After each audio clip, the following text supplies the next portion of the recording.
I'm waiting for notification on Brother Maurice. And we are, let me click on this, live. I want to thank everyone for tuning in to a special edition of Off the Record, the People's Podcast this afternoon with the Chief Magistrate, Brother Maurice Muhammad of Alabama.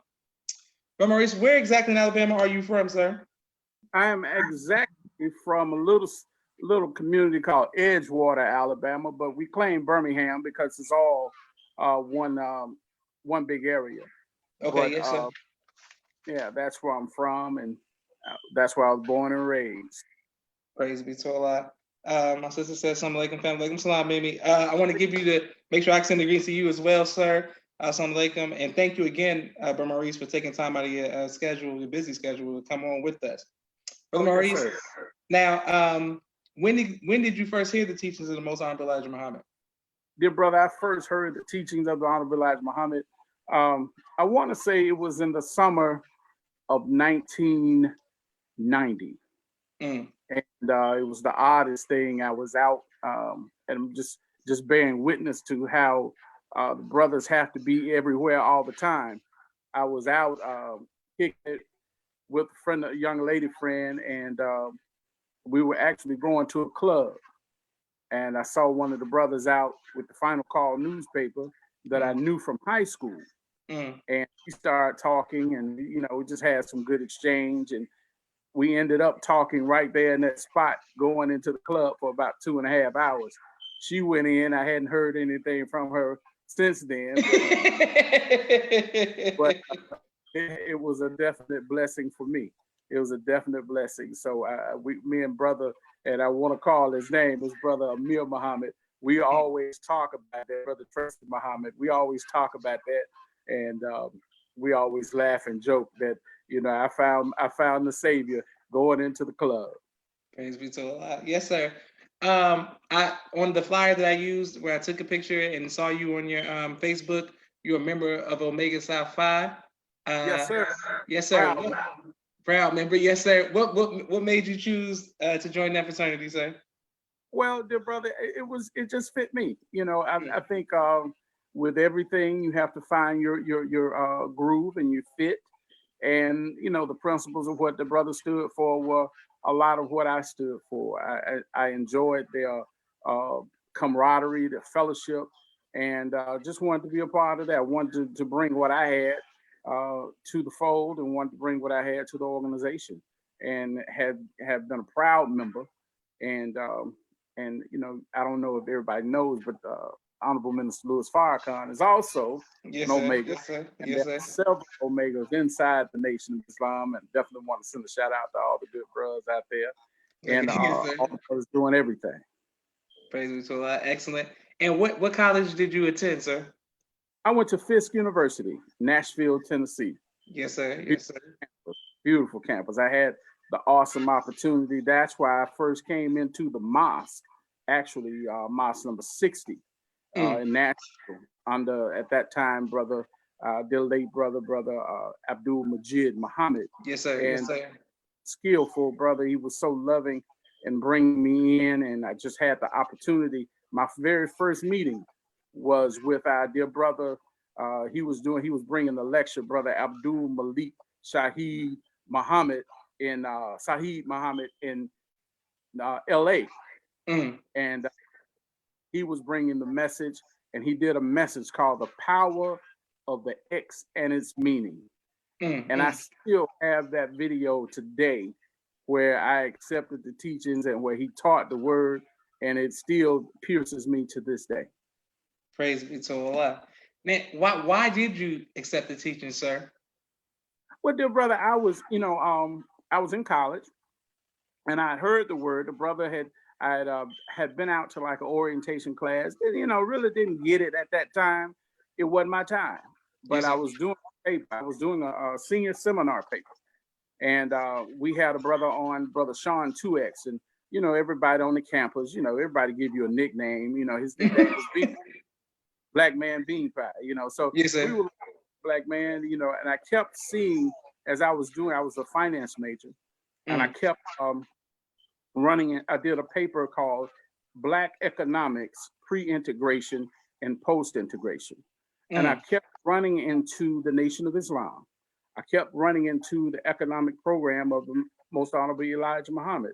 And I, being born and raised in the church, you say, okay, well, let me go and talk and see, see what's happening with this economic program here.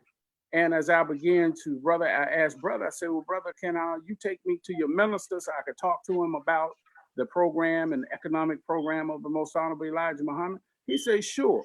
So Brother Majid, in his skillful way, said, hey, brother, I'll talk to you after this meeting, but you can stay for the Monday meeting. That'll be good for you. So I stayed for the Monday meeting. Then I came back. He said, brother, I'll talk to you after the meeting. He said, and he would talk to me for 30 or 40 minutes after every meeting. But what he was doing, he was priming me and placing me in the meeting so that I could hear the word of God coming from a man to a man. Yes, sir. And Yes, sir. it was so uplifting. And I'm a note taker. So I had like notebooks of information that I took down while I was, in the meetings. And I would go back to my pastor and ask him different questions. And he said, well, can I see your notebook? Yes, sir. But with that, Brother Majid helped me through that paper.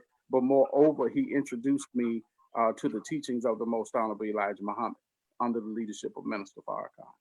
Praise and I'm be forever so. thankful. Yes, sir. Yes, sir. And his son, Brother Saladin, is still holding it down, and he's somebody who watches as well. Brother Majid's son. Yes, sir. Yes, sir.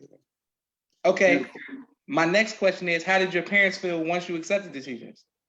Wow. Well, that was a very, very different turn, because at that time, both my mother and I don't like to call him my stepfather because he's been there a long time in my life, but both of them had accepted their calls into Christian ministry. And me being raised in church, my grandfather was a pastor. So there was a lot of church in me. I had a lot of church. I enjoyed church. Church was all right with me. I didn't have a problem with it. Yes, but when I heard the teachings of the Most Honorable Elijah Muhammad, it changed my perception and it changed my outlook on things. But as I began to talk to my mother, of course, your parents, they want you to be traditional. They want you to be in what they think is good for them, because, they don't do it out of spite. They don't do it they don't do it from a bad place. Yes, it's always love and thought for you. But as I was beginning to grow and groom, of course, we had the holidays, and I had to kind of skirt around that and began to really accept that. And then, but what Islam did for me, it allowed me to go even deeper into what they were going into to really find the goodness in it. Yes, sir. And yes, sir. As I began to grow in Islam, I began to point out little things about the holiday celebration, and I began to point out the family gathering and how important it was and is, and how to take advantage of the giving spirit that people have during that time, and refocus it on doing good things in our community, random acts of kindness, different ways of helping our community while we're talking about the same Christmas spirit or the same holiday spirit. Then it began to give me a way to give back even in that. So my mother began to see a change. She began to see a change in my lifestyle. She began, at that time, I was 21 years old. And at 22, I began to hint around the thought of getting married. And, she was like, hold on now, you 21? How many 22-year-olds are out there hinting around getting married and settling down and finding a family? And that's the things that the Nation of Islam did for me. It helped me to discipline, and helped me to focus, and helped me to really hone into what was really important. Praise be to Allah. Excellent. And thank you all for watching the People's Podcast this afternoon.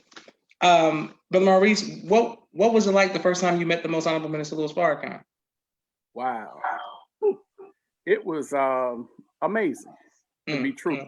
The first time that I met him, he came to Birmingham, and I was the student protocol director at that time. And he asked that a demographic study be done on the city. And of course, you know how we do it in the nation. Yes, You know, the event is Saturday, so I get the assignment when Saturday morning at the at the 11th hour as always. So, but like brother Melvin always says, make it happen. yes, sir. And so we made it happen by Allah's grace. And the minister, Sister Claudette, was was the national director of protocol at that time, and presented it to the minister. And during his lecture, I heard my report being given through his lecture. And I was, wow, I couldn't believe that. And so she said, Sister Claudette said, Brother Maurice, but the minister really enjoyed what you put together. And he said, I want you to meet him. And so my wife had just had her first child, and my daughter wasn't even a month old yet. I think she was going to turn a month the next day. But as I approached the minister, and he asked me to come on in, and he said, brother, I really appreciate what you did. That was a great work, and it's a good work. And I was just speechless. I was of course starstruck. Yes, I sir. was, but the thing that I took away, and I introduced him to my wife and my new baby. But the thing that I took away from the minister's meeting is the minister made me feel like it was more of an honor for him to meet me Yes, sir. than it Yes, sir. me to meet him. Yes, sir. Yes, sir. It really took me aback because that was my first experience with divine humility. And I was like, wow, that really floored me.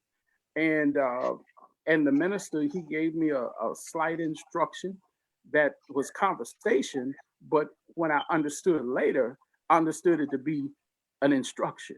Yes, sir. Yes, sir. And so what he told me, he said, Brother Maurice, I want you to be steadfast. I want you to protect your family and protect your daughter. Of course, you go, yes, sir, yes, sir, yes, sir. But you don't know the fullness of what that means until you begin to grow, and until you begin to grow in Islam, and you begin to matriculate throughout the nation. And those trials and those tribulations hit you. And when you think you're ready to make it out of here, you hear that voice, brother, I want you to be steadfast. Yes, sir. So Yes, sir. that means hang in there and make it. So by Allah's grace, of being steadfast on the 26th of March, it will mark my 27th year in the Nation of Islam. All praises be to Allah. Praise be to Allah. I am honored and pleased to be a card-carrying registered member number 331. That's what they call. I'm brother 331. Yes, sir. Yes, sir.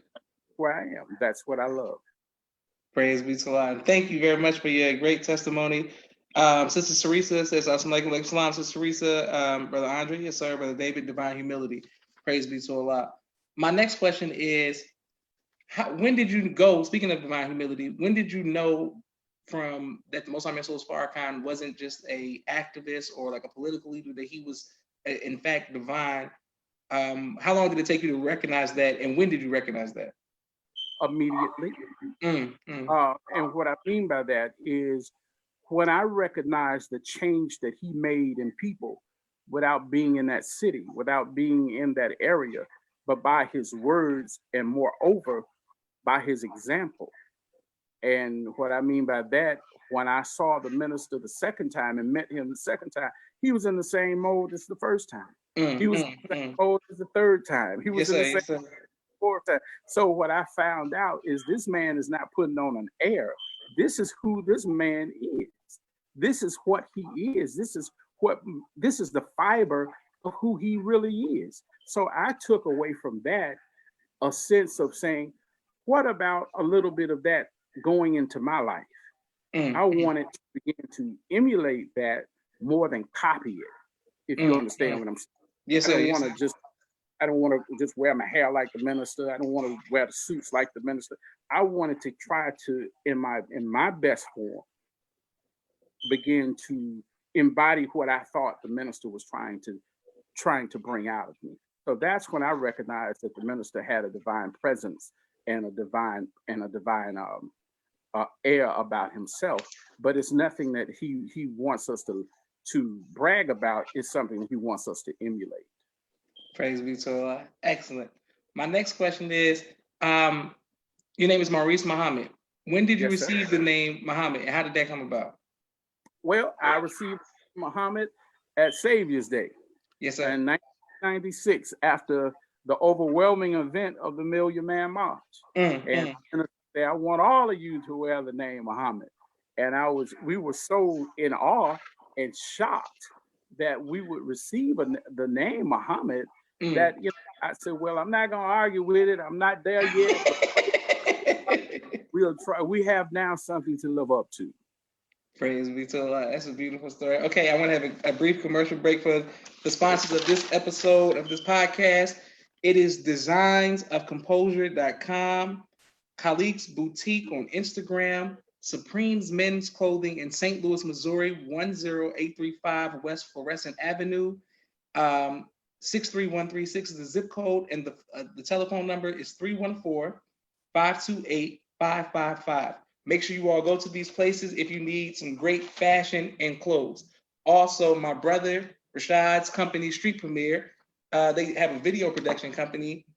If you need some video editing, some movie shot, reach out to him. Social media, he just got a new drone, so he's all excited. So they're gonna do some great work. Supreme Spring Water, if you ever need to drink water, quarantine, whatever's going on, make sure you drink your water. My sister Miriam Muhammad's book, ABC I Love Me. It is on Amazon, the coloring book, as well as the first children's book. My second book, which is a coloring book called Cleopatra. It is on Amazon. And last but not least, my father's book, A Soldier in the Movement of Christ, AbdulSharifMuhammad.com. Make sure you all go get that. If you have a business that you would like to sponsor an episode, J Imagination on Cash App, YouTube, Twitter, Facebook will promote it. Like, subscribe, and share on YouTube because we're gonna make sure we upload this great interview. My next question for you, brother Maurice, is speaking of the Million Man March, leading up to you getting the name Muhammad in 1996 with the Believers. What was it like leading up to the Million Man March, and what was it like to actually be at the Million Man March? Oh my goodness, wow, that is still unraveling. It was, to me, it was a divine experience to me. Because we were, by that, when the movie came out, Get on the Bus, I saw so much of everything that was going on, just kind of from a rear view. But everything leading up to it, I remember here in Alabama during that time, the minister was touring the nation. You know, the activity and the fellowship of the believers were at a high. I mean, we were, one Saturday we was in Houston, the other Saturday we were in Macon, the other Saturday, we might be here on Tuesday. We were going everywhere. It was just a point, and brothers we were not worried about the money. We were not worried. If we had a brother there, we had a house there. We had, that was a true time where your bowl of soup was half of your brother's. Yes, sir. So what we did is we pooled our resources. I'll never forget being on a dirt road in a part of Mississippi I had never heard of with the Final Call newspaper. And I actually stopped and bought a paper on a tractor. And I was like, wow, this word is really affecting. But it was about the Million Man March. To me, was a divine revelation. And during that period of the Million Man March, one of the things that stuck out to me that really burned a very sweet spot in my mind and in my heart was prior to the night before the Million Man March. We were on the bus lot at RFK Stadium, and there was an alleged bomb threat. They called they asked for a bus leader from each bus that was there. So you could imagine how many buses were there. Right next to our bus was the bus of Andre 3000 and the brothers from Goody Mob from Atlanta. And we were not Andre 3000 and this, that, and the other. We were brothers. And we were talking about what was going on. We saw a couple of other brothers that were there, and the brothers said, "Look, we're going to make a human chain around this bus line." And we were prepared at that point. We didn't understand what was going on, but we knew the spirit of the time, and we knew the spirit of the day, and we were prepared at that point to let it. Hey, let's roll. If it's gonna go down, let me go down. Let's roll. Yes, let's sir. thing go down. You know what I'm saying? And it wasn't no punks on that bus. You had a couple of people that were a little apprehensive. Then you had warriors come out. We had one brother on our bus who had one of those canes that had a sword in it. He was like, "I'm ready. I ain't limping. I ain't limping for nothing. I'm limping with the sword." I'm like, "Okay, do that." Then we had he didn't quite understand, so he went back to what he knew, and he pulled out his little miniature. And I was like, "Wow, that really smells like Jack Daniels. It's some Jack Daniels." Brother just sipping. I said, "Nah, brother, it's time out for that. We got to put that down." But Yes, and he put it down. But the overall night, man, that overall day was just so divine. To feel that spirit. And as we were walking at the end of the march, there was a brother who I cannot remember his name, but he's a national journalist. And I was standing right next to him, and he looked back and he said, "Brother, not even a piece of paper is on the mall." And he looked and said, "Brother, do you know what that means?" And I said, "No, sir." He said, "God been all up in here." And we walked out. And that was kind of flows and the cement of the Million Man March for me. And then when I got back, I was rendered a very pleasant surprise. When I got back, I found out my wife was pregnant with our first child. That was a beautiful thing. Like, wow, look what happens, But we were, that particular time was just magical. It was magical in the nation, and it really burned a very deep mark in a lot of brothers' hearts for that time, and definitely for the Honorable Minister Louis Farrakhan. Praise be to Allah. That's a great story. Okay, but brother, now I know Andre 3000 might not be a big deal to you, so but that's getting kind of a big deal. So he was acting regular during this time. He wasn't, like you saying, nobody cared that it was Outkast or Goody Mob. It wasn't a big deal. Sir, could you? Yes, sir. I was saying Andre 3000, you being around them, that wasn't a big deal because of the climate of the Million Man March, is what you said. Oh yeah, I mean, it was a big deal. We respected the brothers, we respected their gifts, but what I'm saying about them, they didn't present that. Yes, sir. Yes, sir. We're down with this. We here. We represent our community, and if it need to go down, Andre 3000 will be the first one to pop you upside the head. The first one to put this uppercut on you, if necessary. Yes, so sir. What I'm saying about them, it was like they didn't hold that as an air. They didn't hold that as a point of where we're going to send our people out. They stepped out, and when they stepped out, other brothers stepped out. We didn't even know that they were right next to us. We were just stepping out of us, and that's just happened to be where they were part. So we were all part. So it was a beautiful time for me, and definitely a beautiful time for all of us. Praise be to Allah. Okay.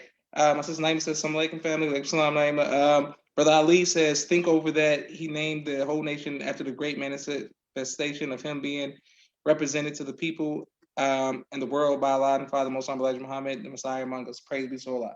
Okay, my next question for you, Brother Maurice, is, speaking of being in the South, right? Yes, sir. So I moved in the South with my father. Came down here with my family. Before that, I'm from the North, and seeing history and just like the Klan or the swastikas or the Confederate flag, you representing and wearing the name Muhammad in the South, especially Birmingham. Did you ever get death threats, or did you ever fear for your life? And if so, how did you overcome that? Brother John, truthful, I had more reservation from Black people than I did from white people. White people, when I changed my name legally. Yes, I wanted to be Brother Muhammad. I wanted to be Maurice Muhammad all the time. Yes, sir. I just didn't necessarily, and that was, I don't know how that works all over, but that's how I felt. I took it as a badge of honor, to be truthful. And at that point, I began to look at things differently Mm. because I began to look at everything that I attempted to do from the standpoint of being worthy of praise. Mm. So those things that even my activities in the court, I had to be a certain way because of the name that I represented. It was bigger than me, and Yes, I sir. had to live to it. And by doing that, I kind of carved myself a niche of a brother that had clean hands, Mm. brother that you couldn't bring into a clique, or a brother that everybody respected me from a certain perspective, Mm. but Mm. there was a point that people would try me. They Mm. tried to be, not saying that we're perfect, not saying I definitely cannot put a perfection badge on, Yes, sir. but I put a badge on that is say I'm at least trying to Mm. to live up to the name. And so as we began to, as you talk about being in the South, I grew up watching the Ku Klux Klan at four-way stop sign taking up money Mm. at the how we out with the final call. Yes, They sir. were out at corners with their material. So I Mm. witnessed that. Mm. It's nothing I had to tell me about. Mm. I witnessed the last point, the last closures of the colored entrances and different where they forgot to, they quote unquote forgot to take the little marker off that said colored. I've Mm. seen that personally. Mm. Mm. Understanding that, and then also understanding what the minister and the messenger said, that when the South rises, it's all over. Allahu Akbar. And so we come into a certain knowledge of self, when we come into a certain attainment of knowledge about ourselves, and then also understand who our enemy is, then I think we will then in turn do a better work. And so being in the South, you know exactly what you're dealing with here. Sometimes up north they'll placate a little there, but here, you know, you know, Yes, you sir. know, you know, your granddaddy was called boy up until until he died. You Mm. know, your mother and your grandmother were called wenches and gals and all of this stuff, even regardless to their positions in life.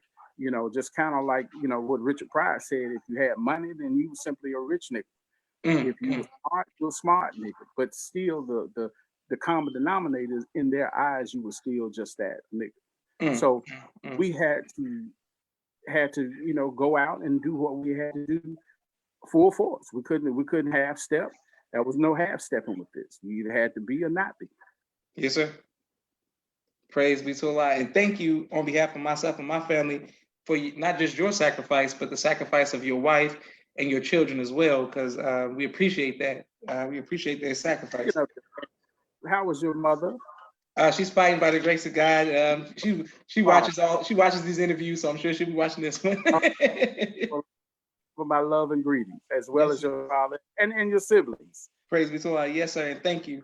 My next question is, what has been your greatest trial since you've been in the nation, and how have you overcome that? Well, I think I'm overcoming. I'm attempting to still overcome it. Mm. But to be truthful, brother, I think my biggest trial has been myself, Mm. and battling with my weight, battling with trying to get that back in place and get that back on point. Just internal battle, and I Mm. think when we begin to really hone in on that, I think we'll make ourselves better in the long run. And the understanding that Allah is blessing us when He's trying us, because He's attempting to get whatever that weakness is or that disconnect to be connected and strengthened. So whatever that disconnect is, I'm still striving to fight it, still striving to deal with it, and still striving to overcome that. And Mm. so, the Holy Quran says that you could tell the believers, for they are the successful ones. Yes, sir. So Yes, we sir. to be as successful as possible with that. But I don't really see trials outside of other people than myself. Praise be to Allah. Great answer. And thank you all for watching. And Brother David Muhammad says the name Muhammad calls all of us to live up to a higher standard of our character. Praise be to Allah. My next question, and I'll make sure Sister Teresa says, thank you for sharing. What an experience. She's saying thank you for sharing your experience, sir. What has been your greatest joy since you've been in the Nation of Islam, sir? Oh, brother, my greatest joy is to have a beautiful family. My greatest joy is to, of course, to be in the company of the Honorable Minister Louis Farrakhan and the believers of the Nation of Islam, but just personally, just to really see my family grow, see my wife accept the teachings of the Honorable Elijah Muhammad, see her come in and blossom and become a great Muslim sister in her own right. See my children growing, finding themselves and finding their place in the nation and finding their place in the world. And I think that has been my greatest reward at this point. But in terms of other than that, some of the things that I've experienced, some of the people that I've met, some of the victories that I've been a part in terms of the Nation of Islam, you know, going into Montgomery, Alabama on 2 weeks notice and have 400 people show up for a webcast. That was a big undertaking. Yes, sir. And we were that was a few years back, to go into other cities and help develop study groups and help develop locations and relationships for the Honorable Minister Louis Farrakhan in those areas. Yes, sir. And have that name of the Nation of Islam spoken of in high regards. Just being a part of that, being able to, I was the student secretary at the time, but when Mosque number 69 got its charter, and it was, you know, in Birmingham, you know, so yes, just the believers and to see the growth of the believers, to see the believers come in and their children growing, and just being a part of the mosque, just being in the fellowship of the believers has been an awesome undertaking. Praise be to Allah. My sister Miriam says that's beautiful. My next question is, what advice? No, first of all, can you please explain your profession? What is a chief magistrate, and what exactly does that entail? You know, people ask me that all the time. Yes, sir. But primarily, I am the coordinator of the courts, and what I do is I establish, I do hearings that establish bonds. I set bonds. I release people from jail. I place people in jail, unfortunately. Develop programs for our courts. Right now, we're in the process of developing, because we see that our community has been systematically broken down. So it has systematically replaced and restored systematically and programmatically. So we're putting programs together. We just put a work education program where we had young people that had minor offenses. We made a deal with, and we worked with the community college in our area, and they provided adult education classes that would give them skills in 5 different areas. I mean, it was like we had construction classes, we had nursing classes, we had classes, we had food preparation classes, and the biggest one, one of the biggest surprises that we had is we had CDL classes that you learn how to become a bus driver, and that's an instant profession that's an honorable profession, and you can even do your own solo business with that type of profession. Yes, and what we would, once you came into the program and you successfully completed it, we would dismiss your cases. You know, and all of these courses, every course that I've named, were free of charge. Only thing you had to do is put in the time and put in the efforts. But what we were attempting to do is show the people that you're not criminal. You know, what the issue that you're dealing with is an issue that happened so long ago, you don't even know anything about it, but now you're suffering the consequences of it. We want you to now champion your situation, pull yourself up, and now heal yourself. So what we were to give them a way to better themselves, and how to better yourself by gaining education, gaining skills, and gaining a profession that is not a job, it could be a career and a business of your own. That's beautiful, Brother Maurice. Beautiful. Thank you very much for you and the people who are working with that, because our community definitely needs that. My next question is, what advice would you give to future fathers? Future fathers. Well, hopefully they are future husbands before future Yes, sir. fathers. I'm coming to that. When we start with the fathers. Yes. But future fathers, I think one of the key things in being a father is knowing yourself. Oftentimes fathers will attempt to live vicariously through their children, and you end up suffocating them with your goals rather than finding out what their goals are about and supporting them in those goals. Oftentimes, you see a lot of times young people are doing things not because they really want to do it, but because their parents wanted them to do it, and they're not fully there. Their desire is not feeding that will, so they're not all the way there. So as a father, one of the things you have to do is be whole in yourself before you can really teach your children and really work on yourself, that you can be an example, first of all, of goal achievement. Just don't, you can't be a lazy brother and be a father. You can't be a fight brother and then brother that's not about your word and be a father, because what you're going to end up doing is you're going to teach your children, you're going to teach your sons this is how you should be, and you're going to teach your daughters this is what you should accept. Beautiful. My brother Elijah wants to know, what advice would you give Muslims who are in law enforcement? Muslims who are in law enforcement, to walk their post in a perfect manner, keeping always on the alert, and just be and serve with freedom, justice, and equality. That has been my thing. If you're wrong, let the people know they're wrong. But in the proper handling of people, it states that when you treat a person in error rightly, when they come to their knowledge, they will think higher of you, because you didn't attempt to destroy them in their ignorance. See, we have to, in law enforcement and any other profession, we have to teach as we go, and we have to be examples of that as we go. And then also you have to understand, from our perspective, you have to have a certain compassion for your people in order to even be out there. Yes, sir. You cannot see your people as criminal people. You have to understand that this situation came about by a circumstance that they couldn't control. So what we have to do in law enforcement, brothers and sisters who serve, who are in the nation, who serve as law enforcement, we have to look at them not for their circumstance, but for their potential. So if we begin to look at their circumstance, yes, we'll see them in the negative. But if we begin to see them from their potential, we'll begin to see all of those great things that even in criminality, you can still see greatness in them.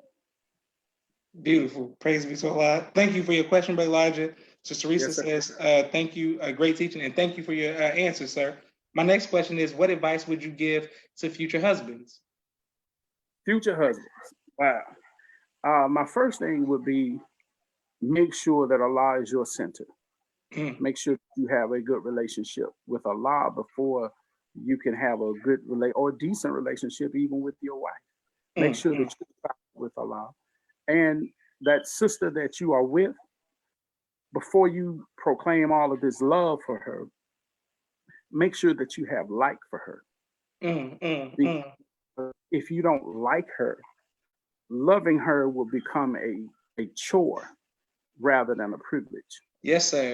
You have to like her, and by liking her, you have to begin to understand, why is blue her favorite color? Why does that blue stimulate certain reactions in her? And the reason, you have to begin to go into her, but in order to do that, you have to know yourself, because when the sister opens up, she's vulnerable. But if we're not in the right mindset, we'll take advantage of that vulnerability and we'll damage our system. Excellent teaching. And Brother Elijah said, thank you, and great response. My next question is, what do you do for fun, sir? Oh my goodness. I'm probably the goofiest, funnest person. if all the brothers and sisters in the mosque who know me, they have to look at my wife to see if I'm serious, because as serious as I am, I love having fun. I love joking. I love telling jokes. I love being a part of jokes. I love folk cracking on me and I'm cracking on them. You know, I don't take myself too serious about certain things, and I just like having fun with people. Um, so you know the quarantine is killing me because I'm here by but um, I enjoy just having a good time. I like music. I like all types of music. I like hanging with the brothers, of course. Yes. I love being with my fraternity brothers, and sometimes they do a little stuff that be a little tight, but I still love them the same, but I enjoy just simple things. I'm a simple person. I enjoy simple things. I enjoy hanging out with my wife. Me and my wife were just talking, and we were talking about being good friends. And if we got married, could we be friends? I said, of course, because we can hang out because she's a wonderful person. I like her, and I like hanging out with her. So that's pretty much Brother Maurice in a nutshell. And then I used to like playing basketball, because I used to do a little hooping back in my day. But Okay. I enjoy sports, and I enjoy all aspects of sports. I don't care if roll bounce. I even watch curling. We can watch some curling, boy. I enjoy that sometimes too. But I enjoy just having a good time, there, brother. Praise be to Allah. Sister Teresa says, as deep. Sister Robin X Tipton. Sister Robin and Tipton says, Assalamu alaikum, salam, ma'am. I just got two more questions for you, sir. What advice would you give to younger people as far as your being able to be in the nation for so long and them trying to be 10 toes down as far as faith? Like what has sustained you? What advice would you give to people to sustain their faith, in the nation? Well, I think one of the things that has sustained my faith, dear brother, is the minister's example. Mm. And to see everything he goes through. I remember he did a lecture one time, and he said, some of you want to be in my place, but if you saw what I went through on a daily basis, you would simply faint. Yes, and sir. I could believe that, Yes, sir. but Yes, sir. his example, I see I have a genuine love for our people.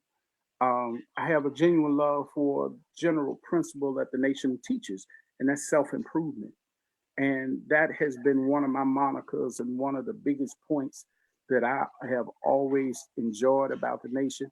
It promotes self-improvement. Yes, sir. And I think that is the thing that separates the nation from a lot of other quote unquote religious organizations or churches, or it promotes self-improvement, but it promotes it through example.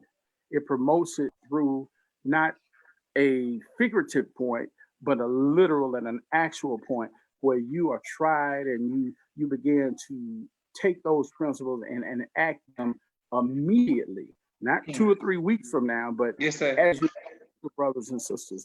That's what I enjoy about the nation. So as I would tell young people coming into the nation, I would tell them first of all that the nation preserved my life. The nation helped my life. I would tell them to maintain their nation's membership. Yes, sir. Stay in.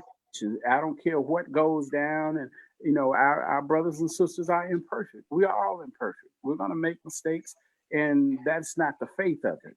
The faith of it is seeing yourself better than the day before. Yes, If sir. you can maintain that as a daily moniker, and you're better, even if you're a liar, if you tell 10, 11 lies a day, six. And then when we stop, when we see ourselves as 6 lies, then we'll see that the truth about ourselves is more impactful than the lie that we want to be. We could actually be that lie if we put the truth in practice.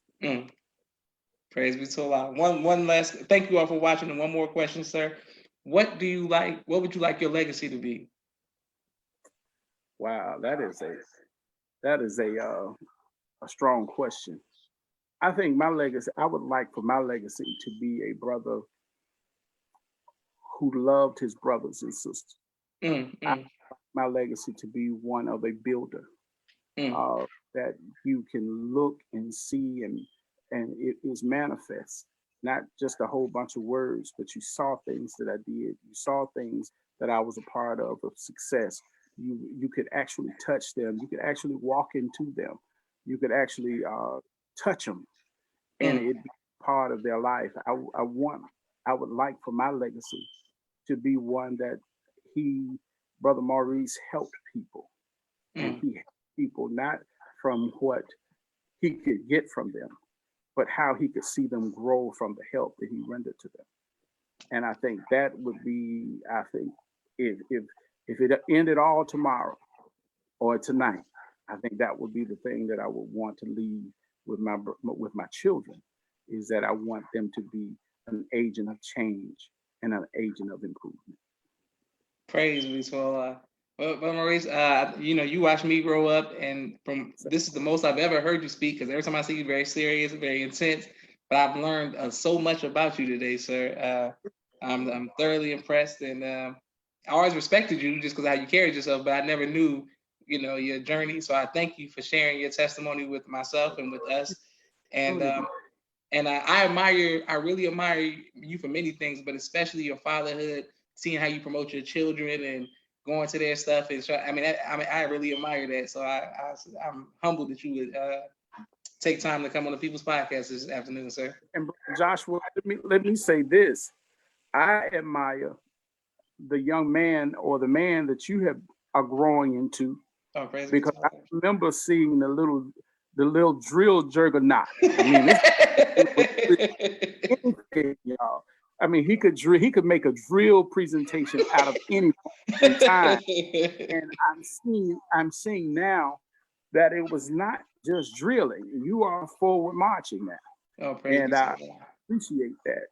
And I want to support you in that. I mean, Praise be to Allah. you are becoming, and are, especially with this podcast, you're giving brothers and sisters an opportunity to know one another, Yes, sir. and not only see, because a lot of people only think the Nation of Islam is the Honorable Minister Louis Farrakhan.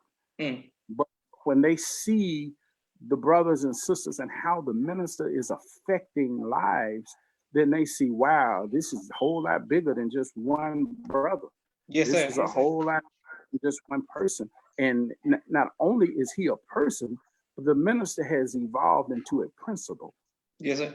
So we are now moving on the principle of the Honorable Minister Louis Farrakhan through the personage of the Honorable Minister Louis Farrakhan.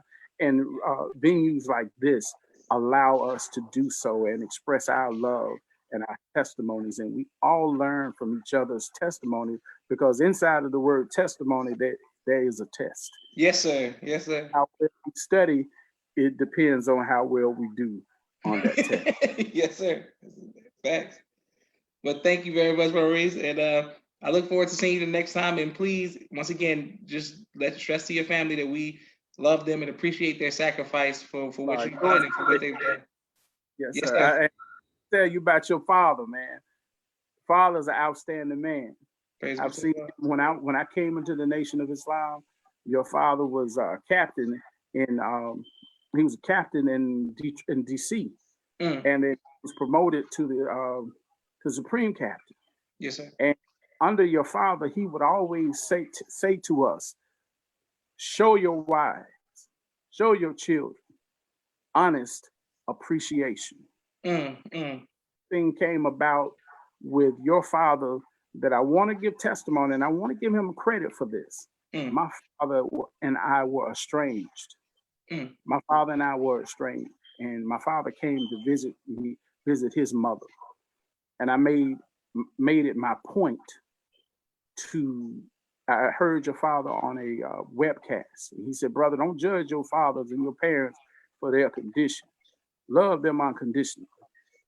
And when he said that, I went to my father and I said, "Dad, I don't care what happened in the past. You're my father. I love you for it."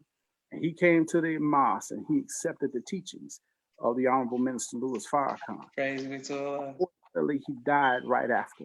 Mm. But he said, "This is what I want you to do, son."